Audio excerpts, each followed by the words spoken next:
This is Jeff Dumbrell, Director of the Southwest Florida Real Estate Investment Association, here to talk about the foreclosure caseload trends for Lee County, Florida for July of 2014. At the end of July, we had 4,067 active cases, down from the end of the previous month, which had 4,375. The channel for previous Julys is the 6,467. All the way to 23,991. So we're definitely in much better shape than we were before. About this data, essentially what it shows you is the amount of cases that are between the list pendants, which is the filing, and the either judgment or dismissal.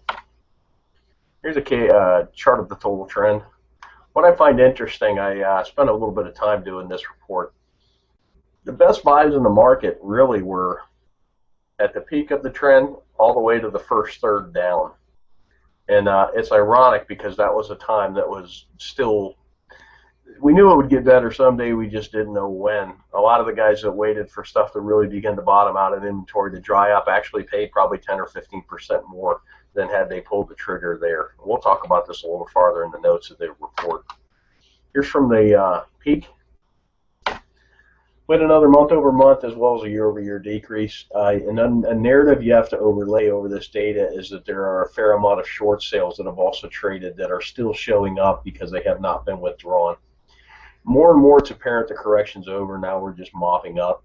And it's interesting, the whole second wave rumor had a lot of people sit on the sidelines and actually caused them to overpay because they believed there was a big second wave coming that was going to rival the first, and the first was all of it. And actually, I can say at the RIA, we've been saying this for probably since 2011 as to a second wave.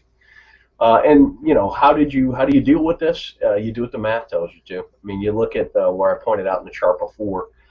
You had 10% a year cash-on-cash returns buying stuff just off the MLS. I'm not even talking about going out and finding wholesale type deals that were also trading at about a third of replacement cost. It's kind of a no-brainer.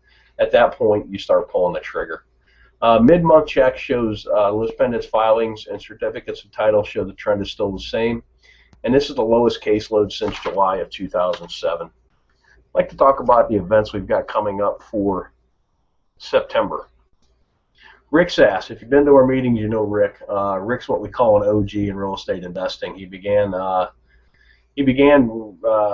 after the savings and loan crisis, Resolution Trust. He has a portfolio that spans multiple states. He does it well. He does it as good as anybody I've ever met as far as his portfolio and how he handles his business, and he really does it in a business-like approach. We are at this Lighthouse Waterfront Restaurant in Sanibel at 14301 Port Comfort Road. It's just before you go up to the bridges in Sanibel. The lunch is wonderful. You can click here to see what the lunch menu is. And then our general meeting is going to be on Tuesday the 16th. Michael McVitie with Realty Services is going to talk about recent changes that landlords need to be aware of. And he's also going to give us some insight into the current status of the property management industry in Florida. If you're a landlord, do business with landlord, or want to be a landlord, this is something you need to attend and take notes, because Mike is top of his game and a national speaker on this type of information.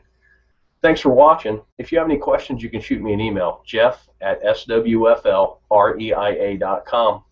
Again, if you're not on our mailing list, go to our website, www.swflreia.com. That's www.swflreia.com. At the top third of the page, there's a widget where you can put in your email address and you'll be on the list. Have a great day.